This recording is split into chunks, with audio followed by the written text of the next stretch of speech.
Recipe టేబుల్కు స్వాగతం. ఈరోజు పల్లెటూరి పుట్టగొడుగుల కూర ఎలా ప్రిపేర్ చేసుకోవాలో చూద్దాం. నార్మల్గా ఈ పుట్టగొడుగులు పుట్టల మీద పుడుతూ ఉంటాయి. ఆగస్టు సెప్టెంబర్ నెలలో ఈ పుట్టగొడుగులు దొరుకుతాయి. దేశీ మష్రూమ్స్ కాబట్టి చాలా టేస్టీగా కూడా ఉంటాయి. కావాల్సిన పదార్థాలు ఏంటో చూద్దాం.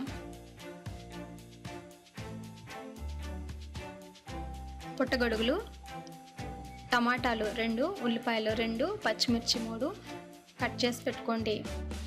కారం 1 టేబుల్ స్పూన్, ఉప్పు రుచికి సరిపడినంత, వెల్లుల్లి పేస్ట్ 1 టేబుల్ స్పూన్, అల్లం పేస్ట్ 1/2 టేబుల్ స్పూన్, నూనె 3 లేదా 4 టేబుల్ స్పూన్స్, కరివేపాకు 2 రెమ్మలు, కొత్తిమీర గార్నిష్ చేసుకోవడానికి కొద్దిగా.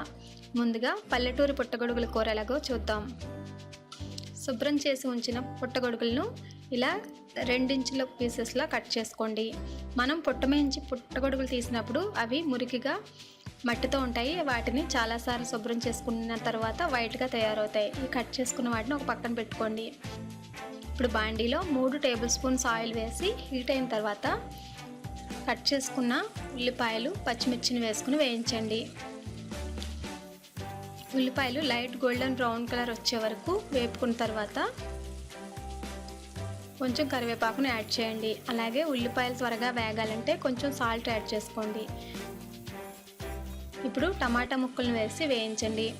టమాటాలు బాగా మగ్గిపోయేంత వరకు మూత పెట్టి ఒక 5 నిమిషాల పాటు మగ్గనివ్వండి. ఇప్పుడు అల్లం వెల్లుల్లి ముద్దను యాడ్ చేసుకుని అల్లం వెల్లుల్లి ముద్ద పచ్చివాసన పోయేంత వరకు అంటే 1 నిమిషం పాటు ఫ్రై చేయండి.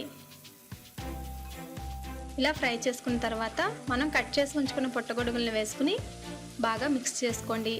మూత పెట్టి ఒక 3 లేదా 4 నిమిషాల పాటు లో ఫ్లేమ్లో మగ్గనివ్వండి. 4 నిమిషాల తర్వాత మూత తీసి కొంచెం కారం యాడ్ చేసుకోండి. స్పైసీనెస్ని బట్టి మీ రుచికి తగినట్లుగా యాడ్ చేసుకోండి. 1 టేబుల్ స్పూన్ అయితే సరిపోతుంది. ఇప్పుడు ఒక 1/2 లీటర్ వాటర్ వేసుకొని కూర దగ్గరకు అయ్యేంత వరకు ఉడికించండి.